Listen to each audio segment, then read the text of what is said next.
Hello, my name is Sarah Russel, and you're listening to episode 49 of The Place of Sound. Thanks so much for tuning into this episode, and for those of you who have been following along through the past few episodes of the show, welcome back. For those of you who happen to be listening for the first time, The Place of Sound is a show that explores the theme of space or the social geography using sound and listening. We do so through a variety of audio media formats, so you can expect to do a few different types of listening in a single show. Episodes consist of what we refer to as audio portraits, or oral history-style interviews, that explore the topic of home. Soundscape compositions, which use everyday sounds to communicate the personal and social significance of a given place. And we typically end the episode with a short documentary-style piece that explores the place-based identity of the producer. The aim with these particular projects is to allow the producer to think about the places that made them who they are today. However, in this episode, we're going to do something a little different. We'll still be exploring the theme of sound and listening, but we'll be listening to audio reflections and audio essays. As always, this work was produced by students in the Communication and Media Studies program here at Carleton University, and it responds to the following question: what does it mean to listen? It might seem straightforward enough, but there's literally an infinite number of ways to answer it.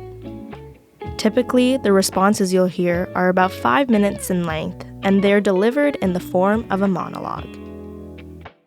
The projects that you'll hear in this episode were produced in Comms 5218, Sound, Space, and the City, a graduate-level course in the Communication and Media Studies program. Okay, let's get to listening. In this episode, we'll listen to 2 audio reflections and 1 audio essay. The first is an audio reflection by Sarah Selma Maref titled "Sound is Noisy." The second is also an audio reflection by Emma Johnston titled "Faithfully Blind." And lastly, we'll listen to an audio essay by Jen Siushansian titled "I'm Afraid of Silence: The Relationship Between Silence and Mental Illness in a Loud and Vibrant World." Let's begin with Sarah's audio reflection. Sarah, over to you. What does it mean to listen? According to the Merriam-Webster dictionary, to listen means to pay attention to sound, to hear something with thoughtful attention, and finally, to be alert to catch an expected sound. Is that really all that is? I think we can define this verb in a multitude of ways. This dictionary offers 3 ways of defining it. What if we look at it through different perspectives? In his book entitled The Tuning of the World, Raymond Murray Schafer, a Canadian composer and ecologist, offers a history of the soundscape in which the world is becoming louder with the advent of industrialization and the development of technology. He offers a romantic history, one that romanticizes the pastoral soundscape. For him, we have lost some of the old sounds that used to exist. Schafer writes that we are now suffering from an overabundance of acoustic information and we have forgotten to listen to sounds. I wonder then, what does it mean to listen? I tried to answer this question and I could not formulate one specific answer to it. I decided to try it myself and experiment with listening. It is 11:41 p.m. and everyone is asleep. I'm in my house, in my room, all alone, trying to figure out how to answer this question. Everyone is asleep, so that means there is no sound in my room, right? I looked up online for a decibel meter to measure the sounds in my room. I closed my door, turned my lights off, stopped typing, and turned the decibel meter on. I clicked and waited. I couldn't hear a thing, but somehow the tool registered 53 decibels. What does this mean? Where was this noise coming from? I decided to change the decibel meter and use another one. Maybe this one might register 0. To my great surprise, It registered, once again, 53 decibels. I tried to do it while holding my breath. Still, no difference. How was this possible? Outside, it wasn't snowing. There was no wind blowing. It was not even raining. So, what was it? Maybe ghosts? Then it clicked. I was witnessing the sound of silence. Is the absence of sound a sound? I've always thought of listening in the sense of hearing a noise or a sound, but what about the sound of silence? Does silence really exist? Schaefer reveals the notion of the anechoic chamber. Imagine being put in a room that is completely silent. What do we hear? Nothing?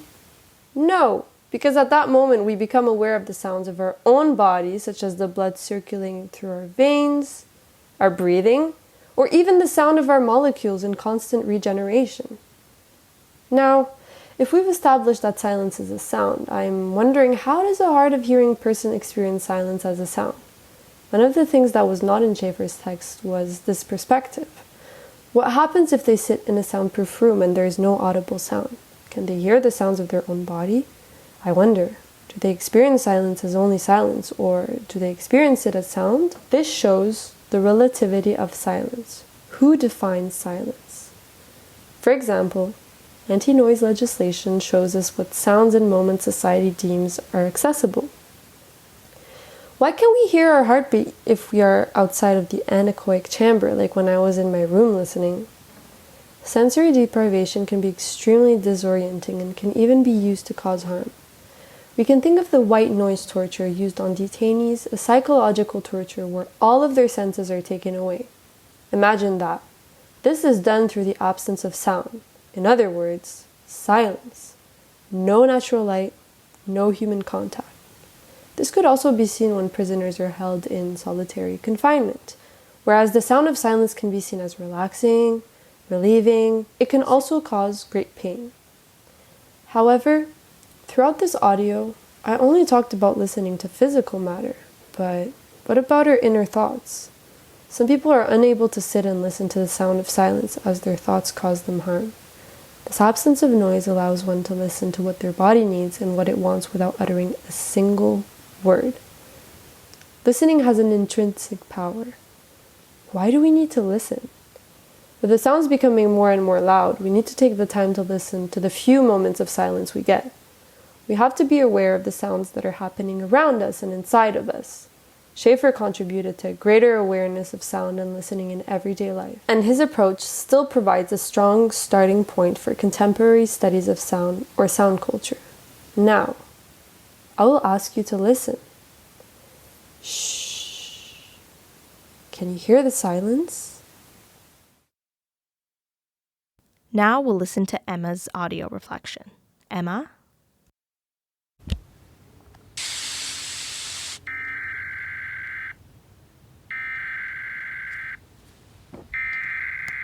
We interrupt our program to bring you this important message. As Canadians experience long winters, vast distances, and a fragmented population, the communication provided by Canadian radio was, from the very beginning, very crucial. Radio broadcasting was not only a principal source of entertainment, but it also linked citizens to the world outside of their homes and helped to develop a sense of community. Radio as a medium helps listeners feel less isolated and more connected to their community.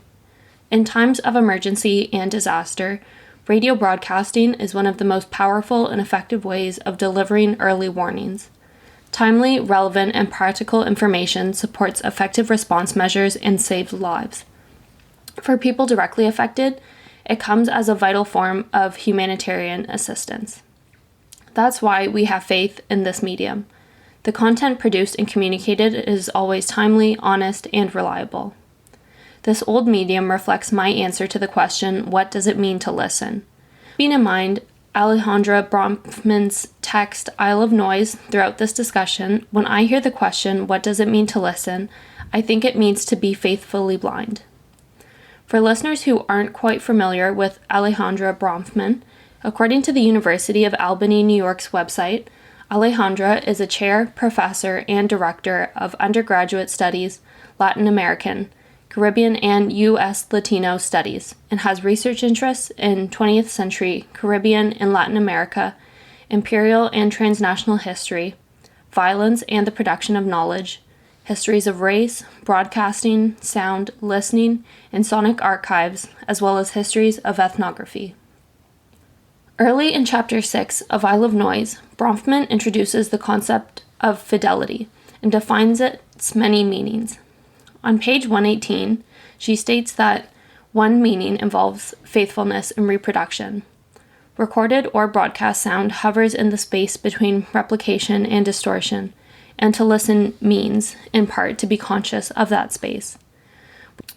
With regard to radio, the question of fidelity extends in a different direction as well as toward the delivery of information or news. A public listening for news must have faith that what they are hearing is true, and the episodes in this chapter indicate high stakes for transactions involving listening publics, media, and news. As listeners have such faithfulness in radio as a medium, many times listeners do not reflect on what stories are being shared and which are not being brought to light. This is the case with many Indigenous stories not being covered in Canada. It's either news outlets fail to cover critical stories in regards to Indigenous peoples in Canada, or Indigenous peoples are horribly misrepresented. One of the many harms inflicted by the media's misrepresentation of Indigenous people is a result of the educational role of the press. In the recommended reading, Hungry Listening, Resonant Theory for Indigenous Sound Studies, author Dylan Robinson discusses the process of disciplinary redress in musicology and music history writing on Indigenous music, which can also be applied to radio and radio stories. Robinson states that central to this process of disciplinary redress is both the examination of colonial inheritances that structure a given discipline as well as reckoning with how certain areas of research are delegitimated within that discipline. One aspect of comprehensive redress in musicology involves assessing the normative epistemic violence of writing about music. In contrast, more granular reassessments of musicological and music history writing on Indigenous music might start by redressing the depoliticized history of writing about art music in Canada more generally. The influence of colonialism in mainstream media and radio journalism is pervasive, and there is a clear and obvious gap and lack of Indigenous representation within our nation's largest radio broadcaster. Since European contact, the colonial narrative has dominated Indigenous stories, language, and cultures. Indigenous stories have been told through a settler colonial lens and do not have a comprehensive understanding of the subject matters it portrays. This is problematic for many reasons. However, the other issue also exists of Indigenous stories being ignored and dismissed. According to Andreas Krebs, in the academic article Reproducing Colonialism, Subject Formation, and Talk Radio in English Canada, the assemblage of colonialism does not exist independently of its social production. One way that colonialism in contemporary Canada is produced through interaction with the media.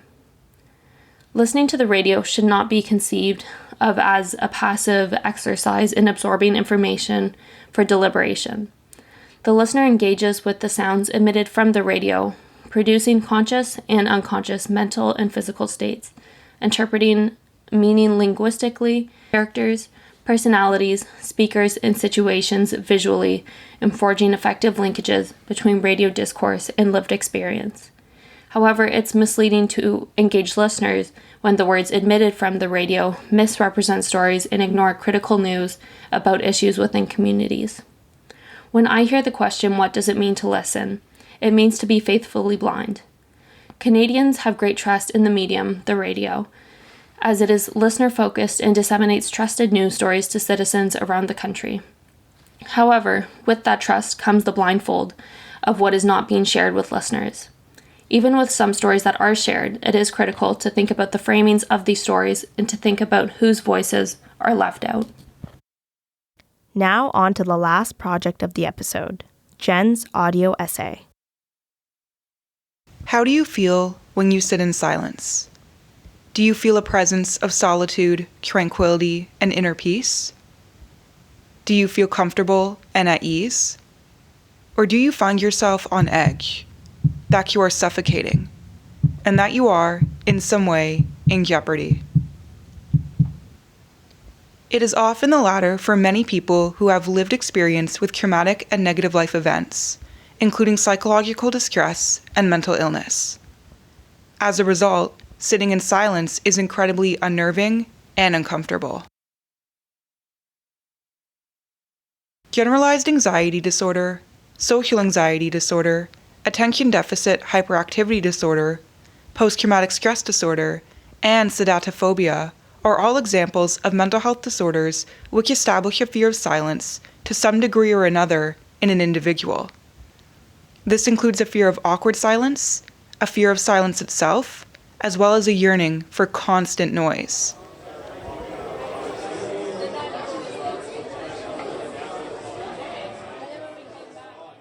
Essentially, I argue that the relationship between the fear of silence and mental illness produces necessary distractions from an individual's emotions and thoughts via a soundscape, and also contributes to disruptions in the public sphere due to a lack of social engagement and active listening on behalf of the individual.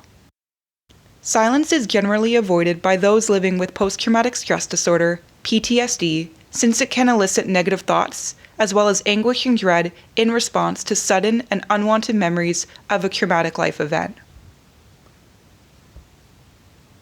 Mark Grant is the Director of Trauma and Pain Management Services at the University of Canberra in Australia.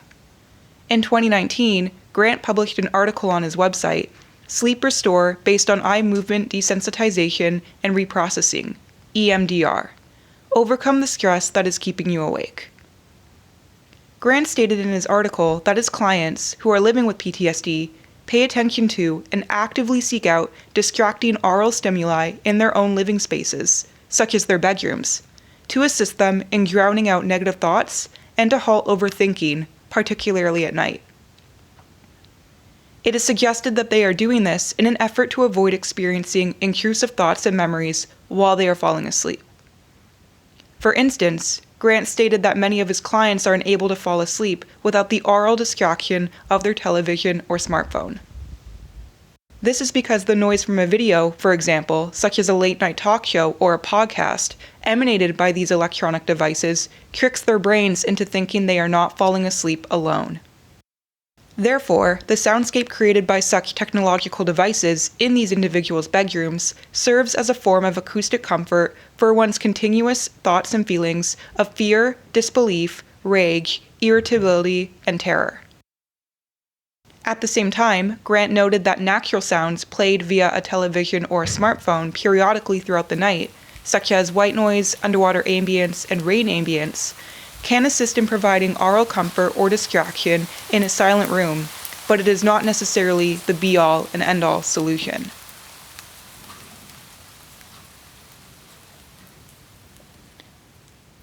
Furthermore, an individual can also use their environment soundscape, such as the soundscape of their apartment, as an auditory, therapeutic diversion from alarming and distressing emotions, feelings, and sensations when they arise.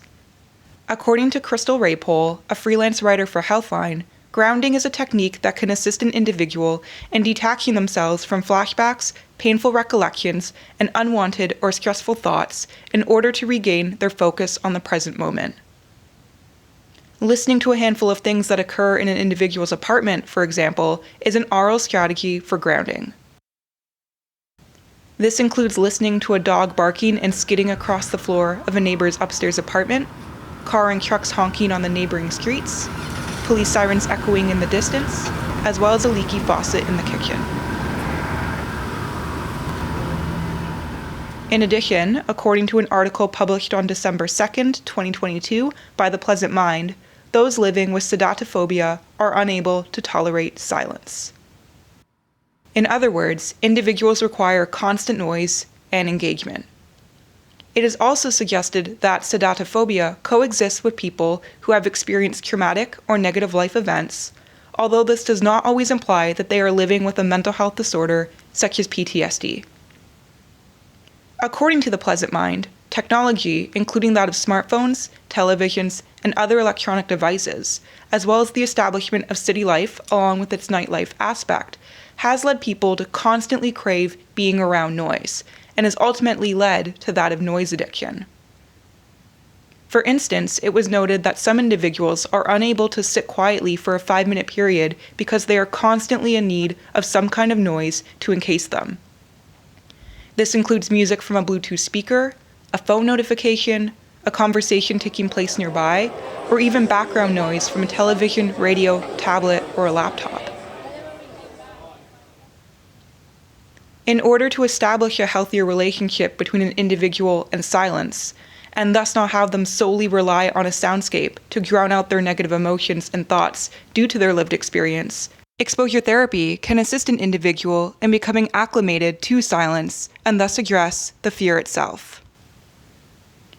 According to the Clinical Practice Guidelines for the Treatment of Post-Traumatic Stress Disorder, systematic desensitization can be used as an exposure therapy practice in which an individual learns to identify silence with comfort and relaxation. As per the Calm Clinic, a website dedicated to providing reliable information about anxiety and mental health, many people living with generalized anxiety disorder, social anxiety disorder, and attention deficit hyperactivity disorder, ADHD, have a fear of awkward silence because they are afraid of being judged and rejected by those with whom they are communicating. Individuals with such lived experience, as described by O'Sullivan Counseling, also have a fear of awkward silence, where they overthink and worry about what they have just said in a conversation if the person does not respond the way they expected them to. For example, a Reddit commenter living with social anxiety disorder described that they fear awkward silence because they do not want to come across as boring or awkward when they are speaking to their peers, coworkers, or loved ones. On March 21st, 2015, Yu Creyeye posted in the thread "Are Introvert," where they stated that, quote, "I am pretty sure I'm introverted, but I have also got social anxiety, which has definitely improved from how it was a few years ago. Because of these factors, I sometimes find it hard to start or maintain a conversation with people I encounter regularly, e.g. work colleagues and certain family members. If there is a purpose to the conversation, e.g. work-related, then it is not as much of an issue. But once the important bit passes, it is the small talk and how to end the conversation which I struggle with. This often leads to awkward silences, and although I would rather keep quiet and end the conversation, I feel pressured into saying something even though I do not want to, in fear of coming across dull or awkward. I also find myself sometimes pretending or acting when conversing in order to keep this conversation going, which I really hate doing as it makes me feel fake, and it is something I hate when other people do it too. I then criticize myself for pretending to be someone I am not, and it just makes me feel horrible." End quote. Another Reddit commenter described how they experience bouts of hyperfocus as a result of their social anxiety, which inevitably leads to negative thoughts and that of passive listening. On April 8th, 2021, You Stone Mermaid posted in the thread "Our Social Skills," where they stated that, quote, "I hyperfocus on my own interactions, which makes me feel unnatural. I have phases of intense social anxiety and phases where I breeze through social interactions with loads of confidence. But when I am feeling anxious, I become so aware of the things I am saying and doing, constantly thinking, am I being weird? I need to get my act together. I need to say something funny now. If I don't say something funny, no one's going to like me. I need to get comfortable, but I feel like a robot and everyone can see through me." End quote. An additional Reddit commenter explained how living with ADHD causes them to hyperfocus on their interpersonal interactions, and this leads them to avoid engaging with others out of fear of embarrassment and rumination. According to Dinah Skolin, a licensed clinical professional counselor at the OCD and Anxiety Center in Illinois, rumination is the process of repeating in one's mind endless negative thoughts, including replaying negative experiences. Rumination, as Skolin points out, can be agonizing, exhausting, and difficult to stop. On July 13, 2018, You Wunderlich posted in the thread "Our ADHD," where they stated that, quote, I just ignore people that approach me out of the sheer terror that I'll say something weird or misunderstand what they say and look like an idiot, which just ends up making me seem like a jerk. The fear of social discomfort and humiliation is so powerful and deeply ingrained in me that it has always been the biggest obstacle I face in life. People tell me, so what if the interaction is awkward and you embarrass yourself? It's not the end of the world. But to me it is, because I will torture myself ruminating about it for weeks, months, and even years later. My inner monologue is literally me repeating things like, OMG, why did you say that? They're going to think you're stupid. He thinks you're a bully. Don't make eye contact or they'll think that you want to talk to them. Don't ask them to repeat what they said because you'll look like an idiot. Just pretend you understand so you can get away. It's an utterly exhausting and miserable way to live, and it prevents me from asserting myself." End quote. According to Kate Lacey, author of Listening Publics, The Politics and Experience of Listening in the Media Age, quote, "Listeners actively constitute the public. They are not mere bystanders. They are not members of a public by virtue of their mere presence or by virtue of their identity. They are members of a public by virtue of the act of listening, by the active decision to participate in the discursive address. A public is contingent on there being people willing to actively take up that address to listen. The agency of a public rests on this active will to be addressed, this active mode of attention." End quote. Individuals become mere bystanders when they become overly focused on their own thoughts, and as a result, close themselves off to discourse for fear of awkward silence, embarrassment, judgment, and rejection. The entire interpersonal interaction fails because they are passively listening and are not paying any attention or giving any respect to the speaker. At the same time, as Lacey points out, such dialogue is not equal, as there is no equal exchange. Because these individuals are so focused on themselves and their own negative thoughts, they are not aware of the response and dialogue going on around them. They are completely immersed in their own inner discourse. As a result, there is no public discussion and neither participants have equal speaking status. The public sphere cannot exist in any real shape or form.